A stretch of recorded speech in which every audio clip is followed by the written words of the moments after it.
ഏയ് എല്ലാവരും ഇവിടെ ശ്രദ്ധിക്കേ. ട്രസ്റ്റ് നഗരം തിരിച്ചു പിടിക്കാൻ പറ്റിയുള്ള പ്ലാനിനെ പറ്റിയാണ് ഇനി പറയാൻ പോകുന്നത്. ഇവനാണ് ട്രെയിനിങ് ഹൗസിലെ അംഗമായ എറിൻ യേഗർ. ഒരു പരീക്ഷണത്തിന്റെ ഫലമായി ഇദ്ദേഹത്തിന് ടൈറ്റൻ ആവാൻ സാധിക്കും. ആ ടൈറ്റൻ ശക്തി ഉപയോഗിച്ച് അവിടെ കിടക്കുന്ന വലിയ പാറ ചുമന്നുകൊണ്ടുപോയി ആ ദ്വാരം അടക്കുന്നു. അതാണ് നമ്മുടെ പ്ലാൻ. ഈ പ്ലാൻ വിജയിക്കുമ്പോൾ ചരിത്രത്തിൽ ആദ്യമായി മനുഷ്യർ ടൈറ്റൻസിന്റെ കയ്യിൽ നിന്നും അവരുടെ കണ്ണ് തിരിച്ചു പിടിക്കും. ഇതുവരെ ഉണ്ടായ നഷ്ടങ്ങളൊക്കെ വെച്ച് നോക്കുമ്പോൾ ഇനി ഉണ്ടാവാൻ പോകുന്ന നഷ്ടം അത്ര വലുതല്ല. പക്ഷെ വിജയിച്ച അത് മനുഷ്യർക്ക് വലിയൊരു മുന്നേറ്റമായിരിക്കും. പ്ലാൻ അനുസരിച്ച് അങ്ങനെ എറിൻ ഒരു ടൈറ്റനായി മാറുന്നു. എന്നാൽ ഉടനെ തന്നെ എറിൻ മിക്കാസയെ ആക്രമിക്കുകയാണ്. മിക്കാസ അവനെ പറഞ്ഞ് കൺവിൻസ് ചെയ്യാൻ ശ്രമിക്കുന്നുണ്ടെങ്കിലും അവളെ കൊണ്ട് അതിന് സാധിക്കുന്നില്ല. ഇതേ സമയമാണ് ആ ടൈറ്റൻ അവളെ ആക്രമിക്കാൻ വേണ്ടി ശ്രമിക്കുന്നത്. ആ ടൈറ്റൻ തന്നെ താഴെ വീഴുന്നു.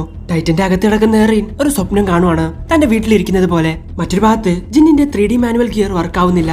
ടൈറ്റന്റെ കയ്യിൽ നിന്ന് ഓടി രക്ഷപ്പെടാൻ ശ്രമിക്കുവാണ് അവൻ. ഇതേ സമയം എറിന്റെ അടുത്തോട്ട് ആർമിൻ വരുന്നു. പ്ലാൻ ഫെയിൽ ആയ കാര്യവും ടൈറ്റൻസിന്റെ എണ്ണം കൂടുന്ന കാര്യമൊക്കെ മിക്കാസ് അവനോട് പറയുന്നു. അങ്ങനെ ആർമിൻ അവനെ ഉണർത്താൻ വേണ്ടി ശ്രമിക്കുന്നു. എറിൻ, നീ മറുപടി പറ. ഈ മതിലിന് അപ്പുറത്തോട്ട് ഒരടി വെച്ചാൽ വളരെ ക്രൂരമായി നമ്മൾ മരിക്കുമെന്ന് അറിഞ്ഞിട്ട് കൂടി എന്തിനാണ് നീ പുറം ലോകത്തോട്ട് പോകണമെന്ന് ആഗ്രഹിക്കുന്നത്? എന്തിനാണെന്നോ? കാരണം ഞാൻ ജനിച്ചത് ഈ ലോകത്താണ്. അങ്ങനെ എറിൻ റിയാലിറ്റി എന്താണെന്ന് മനസ്സിലാക്കുന്നു. പിന്നീട് നമ്മൾ കാണുന്നത് നമ്മുടെ ജിന്നിനെയാണ്. പുറത്തെടുക്കുന്ന ആ 3D മാനുവൽ ഗിയർ എടുക്കാമെന്ന് അവൻ തീരുമാനിക്കുന്നു. അപ്പോഴാണ് നമ്മൾ ആ കാഴ്ച കാണുന്നത്. റീകോർഡ് സ്ക്വാഡിൽ 2 പേർ മാത്രമേ അവശേഷിക്കുന്നുള്ളൂ. അപ്പോഴാണ് വീണ്ടും ടൈറ്റൻസ് മതിലിന്റെ ദ്വാരത്തിലൂടെ വരുന്നത് അവർ കാണുന്നത്. പിന്നീട് നമ്മൾ കാണുന്നത് ജിന്നിനെയാണ്. ആ ടൈറ്റൻ ഒന്ന് തിരിഞ്ഞു നിൽക്കുന്ന സമയത്ത് മരിച്ചുപോയ ആ സൈനികന്റെ പുറകിൽ നിന്നും 3D മാനുവൽ ഗിയർ എടുക്കാൻ വേണ്ടി ശ്രമിക്കുകയാണ് ജിൻ. അവൻ ഒരുപാട് അധികം കഷ്ടപ്പെട്ട് അത് വലിച്ചോരി എടുക്കാൻ വേണ്ടി ശ്രമിക്കുന്ന സമയത്താണ് അവന്റെ പുറകിൽ വീണ്ടും ടൈറ്റൻ വരുന്നത്. ജിൻ, പുറകിലോട്ട് നോക്ക് എന്ന് മാർക്കോ വിളിച്ചു പറയുന്നു. മാർക്കോ അതിനെ ഡിസ്ട്രാക്ട് ചെയ്യുന്നു. മാർക്കോ, നീ എന്താണ് ഈ കാണിക്കുന്നത് എന്ന് ചോദിക്കുകയാണ് ജിൻ. അങ്ങനെ എങ്ങനെയൊക്കെയോ ആ മാനുവൽ ഗിയർ അവൻ അവിടെ നിന്നും വലിച്ചെടുക്കുവാണ്. ഇതിനോടകം വേറെയും ടൈറ്റൻസ് അവന്റെ അടുത്തോട്ട് വരുന്നുണ്ട്. ഇത് കണ്ട് കോണി അവനെ രക്ഷിക്കാൻ വേണ്ടി പുറപ്പെടുന്നു. പുതിയ ഗിയർ ഉപയോഗിച്ച് അവൻ രക്ഷപ്പെടാൻ ശ്രമിക്കുന്നുണ്ടെങ്കിലും അതിനും എന്തൊക്കെയോ തകരാറുകളൊക്കെ ഉണ്ടായിരുന്നു. താഴെ കിടക്കുന്ന അവന്റെ അടുത്തോട്ട് ഒരു ടൈറ്റൻ വരുന്നു. ഇതേ സമയമാണ് അങ്ങോട്ട് കോണി വരുന്നത്. ആ ടൈറ്റനെ ഒറ്റയിടി അങ്ങ് ഇടുകയാണ്. നീ എന്തുവാണ് ഈ ചെയ്യുന്നേ എന്ന് ചോദിക്കുകയാണ് ജിൻ. എടാ, നീ എന്തീ നോക്കിയിരിക്കുന്നേ, വേഗം ഓർഡറാ എന്ന് കോണിയും പറയുന്നു. ജിൻ അവിടെ നിന്നും ചാടി രക്ഷപ്പെടുവാണ്. പക്ഷെ ചെല്ലുന്നത് മറ്റൊരു ടൈറ്റന്റെ വാഴയിലോട്ടാണ്. അപ്പോഴാണ് മാസായിട്ട് അങ്ങോട്ട് ആനി വരുന്നത്. ആ ടൈറ്റന്റെ വായ പോവാൻ നിൽക്കുന്ന ജിന്നിനെ രക്ഷിക്കുന്നു.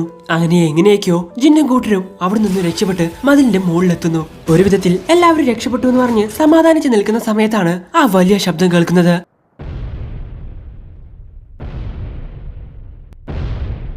എന്താണെന്നറിയാതെ എല്ലാവരും ഒരു നിമിഷം പേടിച്ചു നിൽക്കുന്നു. അപ്പോഴാണ് നമ്മൾ ആ കാഴ്ച കാണുന്നത്.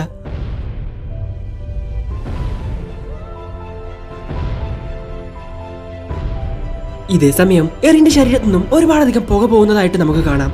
ഇതൊക്കെ കണ്ട് മിക്കാസയ്ക്ക് ഒരുപാടധികം സന്തോഷമാവുന്നുണ്ട്. അപ്പോഴാണ് ആർമിൻ അങ്ങോട്ട് വരുന്നത്. എറിനിപ്പോ അവന്റെ കൺട്രോളിലാണ്. ആ വലിയ കല്ല് കൊണ്ടുപോയി അവൻ ആ ഗേറ്റിന്റെ ദ്വാരം അടയ്ക്കാൻ പോവാണ്. അവനെ സുരക്ഷിതമായിട്ട് നമുക്ക് അങ്ങോട്ട് എത്തിക്കണം. എന്നാ വിജയം നമുക്ക് ഉറപ്പാണ് എന്ന് പറയുവാണ് ആർമിൻ. ഹേയ്, എല്ലാവരും ഇവിടെ ശ്രദ്ധിക്കുക. അവനെ സംരക്ഷിച്ചേ പറ്റൂ. ടൈറ്റനുകൾ അവന്റെ അടുത്ത് വരാതിരിക്കാൻ നമ്മളെല്ലാവരും ശ്രദ്ധിക്കണം. ജീവൻ പോയാലും കുഴപ്പമില്ല എന്ന് പറയുവാണ് ജാൻ. എറിനെ സംരക്ഷിക്കാൻ വേണ്ടി എറിന്റെ അടുത്തോട്ട് ഒരു ടൈറ്റൻസിനെയും വരാതിരിക്കാൻ വേണ്ടി അവർ കളത്തിലോട്ട് ഇറങ്ങുവാണ്. നിങ്ങൾ രണ്ടുപേരും പെട്ടെന്ന് തന്നെ അവന്റെ അടുത്തോട്ട് പോ. ഇതെന്റെ ഓർഡർ ആണ്, പെട്ടെന്ന് ആയിക്കോട്ടെ എന്ന് പറയുവാണ് ജാൻ. ഒരു യുദ്ധത്തിന് തന്നെ പുറപ്പെടുന്ന ജാൻ കാണുന്നത് അവന്റെ നേരെ വരുന്ന 4 ടൈറ്റൻസിനെയാണ്. പുറകെ തന്നെ ഓഫീസേഴ്സും വരുന്നുണ്ട്. പക്ഷേ ടൈറ്റൻസ് ഓഫീസേഴ്സിനെ ശ്രദ്ധിക്കുന്നില്ല. അവർ നമ്മളെ ശ്രദ്ധിക്കുന്നത് വരെ നമ്മൾ അവരുടെ പുറകെ പോയിക്കൊണ്ടിരിക്കണം. ധൈര്യം ഉണ്ടെങ്കിൽ ഇങ്ങോട്ട് തിരിയടാ, അല്ലെങ്കിൽ ഈ ബ്ലേഡ് കൊണ്ട് നിന്റെ കുണ്ടിക്ക് കുത്തൂടാ എന്ന് പറയാണ് ഓഫീസേഴ്സ്. ഇത് കേട്ട് പേടിച്ചിട്ടാവണം ആ ടൈറ്റൻസ് തിരിഞ്ഞു നോക്കുന്നു. ആ ടൈറ്റൻസ് വരുന്നത് കണ്ട് തിരിഞ്ഞു നോക്കാതെ ഓടിക്കോ, ഓടാ എന്നും പറഞ്ഞ് അവർ ഓടിക്കൊണ്ടിരിക്കുകയാണ്. സോ ഗേറ്റിന്റെ ആ ഭാഗത്ത് കെട്ടിടങ്ങളൊന്നും ഇല്ലാത്തത് കൊണ്ട് അവർക്ക് അവരുടെ 3D മാനുവൽ ഗിയർ യൂസ് ചെയ്യാൻ പറ്റില്ല. അതുകൊണ്ട് തന്നെ അവർ ഓടിക്കൊണ്ടിരിക്കുകയാണ്. ഇത് കണ്ട് വേറെ വഴിയൊന്നും ഇല്ലാത്തത് കൊണ്ട് അവരെ സഹായിക്കാൻ ജാനും കൂട്ടരും പുറപ്പെടുന്നു. ഇതേ സമയമാണ് നമ്മൾ ആ കാഴ്ച കാണുന്നത്. എന്റെ ശരീരം ഇപ്പോ തകർന്നു വീഴുമെന്ന് തോന്നുന്നു. ആർമിൻ, മിക്കാസ, നിങ്ങൾ എന്താ ഇവിടെ ചെയ്യുന്നേ? നിങ്ങൾ ഇവിടെ നിന്ന് കഴിഞ്ഞാൽ ടൈറ്റൻസ് നിങ്ങളെ ആക്രമിക്കും എന്ന് പറയുവാണ് എറിൻ. ഇതേ സമയമാണ് അവരുണ്ടായിരുന്ന മറ്റൊരു ഓഫീസറിനെ ഒരു ടൈറ്റൻ പിടിക്കുന്നത്. ഇത് കണ്ട് മിതാബി ഒരു നിമിഷം ഞെട്ടുന്നു. പെട്ടെന്ന് തന്നെ വേറെ ടൈറ്റൻ മിതാബി അങ്ങ് കൊന്നുകളയുന്നു. നീ എന്തിനാണ് പുറത്തുള്ള ലോകം കാണാൻ ആഗ്രഹിക്കുന്നത് എന്ന് ആർമിൻ അവനോട് ചോദിച്ചത് അവന് ഓർമ്മയായിരുന്നു. ജനിച്ച അന്ന് മുതൽ നമ്മളെല്ലാവരും സ്വതന്ത്രരാണ്. ശത്രു എത്ര ശക്തനാണെന്നുള്ളത് വിഷയമല്ല. അതിനി തീ പോലുള്ള വെള്ളവും ഐസ് കൊണ്ടുണ്ടാക്കിയ ഭൂമിയും ഒന്നും വേണ്ട. പുറംലോകം കണ്ടവരും എല്ലാത്തവരും എല്ലാവരും സ്വതന്ത്രരാണ്. ആ ആഗ്രഹത്തിന് മുന്നിൽ എന്റെ ജീവൻ ഒന്നുമല്ല. ഈ ലോകം എത്ര ഭയാനകമായിരുന്നാലും കുഴപ്പമില്ല. ഈ ലോകം എത്ര ക്രൂരമായാലും കുഴപ്പമില്ല, മുന്നോട്ട് തന്നെ പോവും. അങ്ങനെ അവർ ഗേറ്റിനടുത്ത് എത്താറായിരിക്കുന്നു. പക്ഷേ അതാ അതിനു മുമ്പിൽ ഒരു ടൈറ്റൻ കൂടി ബാക്കി നിൽക്കുന്നു. അതിപ്പോ ഇവരെ കൊല്ലൂടാന്ന് പറഞ്ഞ് നിൽക്കുന്ന സമയത്താണ് പെട്ടെന്ന് അങ്ങോട്ട് റീക്കോ വരുന്നത്. അതിന്റെ കണ്ണങ്ങ് കുത്തിപ്പൊട്ടിക്കുന്നു. ഇതേ സമയം അതിന്റെ പുറകിലെത്തിയ മിക്കാസ അതിന്റെ കഴുത്തങ്ങ് വെട്ടുവാണ്. എറിൻ അതടക്കി എന്ന് വിളിച്ചു പറയുവാണ് ആർമിൻ. അങ്ങനെ എറിൻ ആ കല്ല് ഉപയോഗിച്ച് ആ ദ്വാരം അങ്ങ് അടക്കുന്നു. ഇത് കണ്ട് അവർ വിജയിച്ചു എന്നുള്ള കാര്യം അവർക്ക് വിശ്വസിക്കാൻ പറ്റാതെ അവർ എറിനെ തന്നെ നോക്കി നിൽക്കുന്നു. അതെ, നിങ്ങളുടെ മരണമൊന്നും വെറുതെ ആയില്ല എന്ന് പറഞ്ഞ് റീക്കോ വിജയിച്ചതിന്റെ സിഗ്നൽ കൊടുക്കുന്നു. ഇന്ന് ചരിത്രത്തിൽ ആദ്യമായി മനുഷ്യർ ടൈറ്റനുകളെ തോൽപ്പിച്ചിരിക്കുന്നു. പ്ലാൻ വിജയിച്ച കാര്യം ഇതിനോടകം തന്നെ പിക്സൽസിന് മനസ്സിലാവുന്നു. റീഫോഴ്സ്മെന്റിനെ അയക്കാനുള്ള സമയമായി.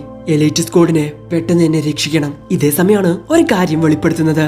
ഇതുവരെ കിട്ടിയ വിവരം അനുസരിച്ച് 107 വർഷങ്ങൾക്ക് മുൻപാണ് ടൈറ്റൻസ് ആദ്യമായി പ്രത്യക്ഷപ്പെട്ടത്. മനുഷ്യവർഗത്തിന്റെ ഭൂരിഭാഗ എണ്ണവും അവർക്കിരയായി. ആദ്യമൊക്കെ ബീരങ്കികൾ ഉപയോഗിച്ച് മനുഷ്യർ അതിനെ തടയാൻ ശ്രമിച്ചെങ്കിലും അവരുടെ റീജനറേഷൻ കഴിവ് കണ്ടപ്പോ മനുഷ്യർക്ക് ബീരങ്കികൾ ഒന്നുമല്ലെന്ന് മനസ്സിലായി. ഇതേ സമയമാണ് എറിന്റെയും മിക്കാസയുടെയും അവരുടെ എല്ലാവരുടെയും അടുത്തോട്ട് ടൈറ്റൻസ് വരുന്നത്. പെട്ടെന്ന് തന്നെ മതിലിനകത്തോട്ട് കയറ് എന്ന് പറയുവാണ് റീക്കോ. എറിനെ പുറത്തെടുക്കാതെ ഞാൻ വരില്ല എന്ന് പറയുവാണ് മിക്കാസ. ആർവിൻ അതിനകത്ത് നിന്നും എറിനെ പുറത്തെടുക്കാൻ ശ്രമിക്കുന്നുണ്ടെങ്കിലും അവനെ കൊണ്ട് അതിന് പറ്റുന്നില്ല. അവന്റെ ശരീരം ചുട്ടു പൊള്ളിക്കൊണ്ടിരിക്കുകയാണ്. അവനെ ഇതിന്റെ അകത്ത് നിന്നും പുറത്തെടുക്കാൻ പറ്റുന്നില്ല എന്ന് പറയുവാണ് ആർമിൻ. ഇത് കണ്ട് റീക്കോ തന്റെ സ്വോർഡ് ഉപയോഗിച്ച് അത് അങ്ങ് വെട്ടുന്നു. ഇതേ സമയം തന്നെ എറിനും ആർമിനും താഴോട്ട് വീഴുവാണ്. എറിനെ രക്ഷിച്ചത് കൊണ്ട് അവർ ഇനി മതിലിന്റെ മുകളിലോട്ട് കയറാമെന്ന് ചിന്തിക്കുന്ന സമയത്താണ് അവരുടെ പുറകിൽ 2 ടൈറ്റൻസ് അവരെ ആക്രമിക്കാൻ വേണ്ടി നിൽക്കുന്നത്. അവരിപ്പൊ കൊല്ലൂടാന്നും പറഞ്ഞ് നിൽക്കുന്ന സമയത്താണ് ആരൊരാൾ നിഷ്പ്രയാസം ആ 2 ടൈറ്റനെ അങ്ങ് കൊന്നുകളയുന്നത്. ആരാണെന്ന് പറഞ്ഞ് എറി നോക്കുന്ന സമയത്താണ് അവൻ ആ കാഴ്ച കാണുന്നത്. Wings of liberty. അത് വേറെ ആരുമായിരുന്നില്ല, ക്യാപ്റ്റൻ ലിവൈ ആയിരുന്നു. ഹേയ് പിള്ളേരെ, ഇവിടെ എന്താ നടക്കുന്നതെന്നൊന്ന് വ്യക്തമാക്കി പറഞ്ഞുതരൂ എന്ന് ചോദിക്കുവാണ് ലിവൈ.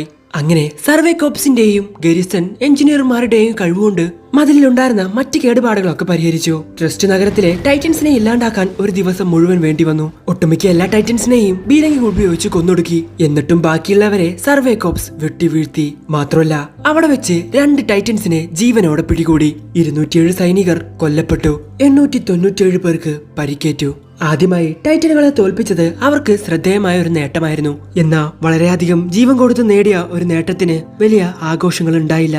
പിന്നീട് നമ്മൾ കാണുന്നത് മരിച്ചുപോയ സൈനികരുടെ കണക്കെടുത്തോണ്ടിരിക്കുവാണ് അവിടെയുള്ള ആളുകൾ. കൂടെ വന്നവരൊക്കെ എവിടെയാണെന്ന് പറഞ്ഞ് തെരഞ്ഞുകൊണ്ടിരിക്കുവാണ് ജിൻ. അപ്പോഴാണ് അവൻ ആ കാഴ്ച കാണുന്നത്. അവിടേതാ ഒരാൾ മരിച്ചു കിടക്കുന്നു. അത് വേറെ ആരുമില്ല, മാർക്കോ ആയിരുന്നു. അവനാണ് മരിച്ചു പോയതെന്ന് വിശ്വസിക്കാൻ പറ്റാതെ നിൽക്കുവാണ് ജിൻ. ഇതേ സമയം അങ്ങോട്ടൊരു നഴ്സ് വരുന്നു. അവന്റെ പേരറിയുമോ നിങ്ങൾക്ക് എന്ന് ചോദിക്കുവാണ് ജിന്നിനോട്. മാർക്കോ, എന്ത് പറ്റിയടാ നിനക്ക്? ആർക്കെങ്കിലും ഇവനെന്താ പറ്റിയെന്നറിയോ? നിനക്കറിയോ എന്നൊക്കെ ചോദിച്ചുകൊണ്ട് അങ്ങോട്ടും ഇങ്ങോട്ടും തിരിഞ്ഞു നോക്കുവാണ് ജിൻ. ആ നഴ്സ് പറയുന്നൊന്നും അവൻ ശ്രദ്ധിക്കുന്നില്ല. ഹേയ്, ഇവന്റെ പേരറിയുമെങ്കിൽ ഒന്ന് പറഞ്ഞു തരുമോ? ആ ഗേറ്റിലെ ദ്വാരം അടച്ചിട്ട് 2 ദിവസമായി. ഇപ്പോഴും ശവങ്ങൾ മുഴുവനായിട്ടും നീക്കാൻ പറ്റിയിട്ടില്ല. ഇനിയും വൈകിയാൽ അതൊരു വലിയ പകർച്ചവ്യാധിക്ക് കാരണമാവും. സങ്കടപ്പെടാൻ സമയമില്ല. ഞാൻ പറയുന്നത് നിങ്ങൾക്ക് മനസ്സിലാവുന്നുണ്ടോ എന്നാ സിസ്റ്റർ ചോദിക്കുന്നു. 104-ാം ട്രെയിനിങ് കോപ്സിലെ 19-ാം സ്ക്വാഡിന്റെ ലീഡർ മാർക്കോ ബോർഡ്. പിന്നീട് നമ്മൾ കാണുന്നത് ഒരു ടൈറ്റൻ ഛർദ്ദിച്ചു വെച്ചിരിക്കുന്നതാണ്. അവർക്ക് കഴിച്ചതൊന്നും ദഹിക്കാറില്ല. അതുകൊണ്ട് വയറ് നിറയുമ്പോ അവർ ഛർദ്ദിക്കുകയാണ് ചെയ്യുക എന്ന് പറയുവാണ് ജിൻ. ഓ നാശം, ഈ ഒരു പരുവത്തിൽ ഇവരെങ്ങനെ തിരിച്ചറിയും? പിന്നീട് നമ്മൾ കാണുന്നത് മരിച്ചുപോയവരോട് സോറി പറഞ്ഞുകൊണ്ടിരിക്കുവാണ് ആനി. മരിച്ചുപോയവരോട് സോറി പറഞ്ഞിട്ട് കാര്യമില്ല, അവരെ ദയിപ്പിക്കാനുള്ള സമയമായി എന്ന് പറയുന്നു. പിന്നീട് നമ്മൾ കാണുന്നത് ജയിലിൽ കിടക്കുന്ന എറിനെയാണ്. കണ്ണു തുറക്കുന്ന അവൻ കാണുന്നത് സർവേ കോപ്സിന്റെ തലവനായിട്ടുള്ള എർവിനെയാണ്. കൂടെ തന്നെ കമാൻഡർ ലീവായി നിൽക്കുന്നുണ്ട്.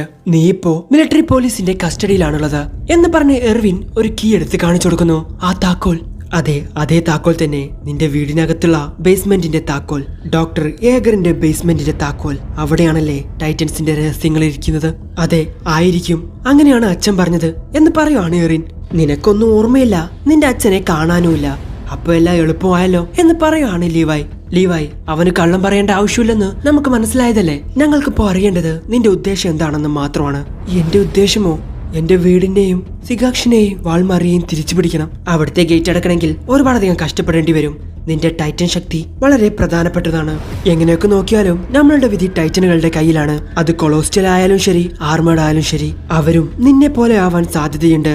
അതുകൊണ്ട് നിന്റെ ഉദ്ദേശമാണ് ഇവിടെ പ്രധാനം. അതായിരിക്കും ഈ നരകത്തിൽ നിന്നും മനുഷ്യരെ തോൽപ്പിക്കാനുള്ള താക്കോൽ. എനിക്ക് ഈ ലോകത്ത് നിന്ന് തന്നെ അവരെ നഷ്ടപ്പെട്ടു. ഒരെണ്ണത്തെ പോലും ഞാൻ ബാക്കി വെക്കില്ല എന്ന് ചിന്തിക്കുവാണ് എറിൻ. വേഗം മറുപടി പറടാ, എന്താണ് നിന്റെ ഉദ്ദേശമെന്ന്? എനിക്ക് സർവേ കോപ്സിൽ ചേരണം, എന്നിട്ട് ഒരുപാട് ടൈറ്റൻസിനെ കൊല്ലണം. ഓ, കുഴപ്പമില്ലല്ലോ എർവിൻ, ഇവന്റെ ഉത്തരവാദിത്തം ഞാൻ ഏറ്റെടുത്തോളാം. മുകളിലുള്ളവരോട് പറഞ്ഞേക്ക്. ഇവനെ വിശ്വാസം ഉണ്ടായതുകൊണ്ടൊന്നുമല്ല. ഇവൻ നമ്മളെ ചതിച്ചാലോ നിയന്ത്രണം വിട്ടു പോയാലോ ആ നിമിഷം ഞാൻ ഇവനെ കൊന്നിരിക്കും. അതിന് എന്നെ ആരും ചോദ്യം ചെയ്യുമെന്ന് എനിക്ക് തോന്നുന്നില്ല.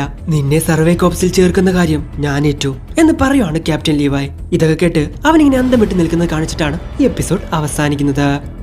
എന്തായാലും നിങ്ങൾക്ക് ഇവിടെ ഇഷ്ടപ്പെടുന്ന ലൈക്ക് ചെയ്യുക, ഷെയർ ചെയ്യുക, സബ്സ്ക്രൈബ് ചെയ്യുക, ബെൽ ഐക്കൺ കൂടി എനേബിൾ ചെയ്യുക. അടുത്ത എപ്പിസോഡ് അടുത്ത ദിവസം വരാതെ വരയ്ക്കും. ബൈ.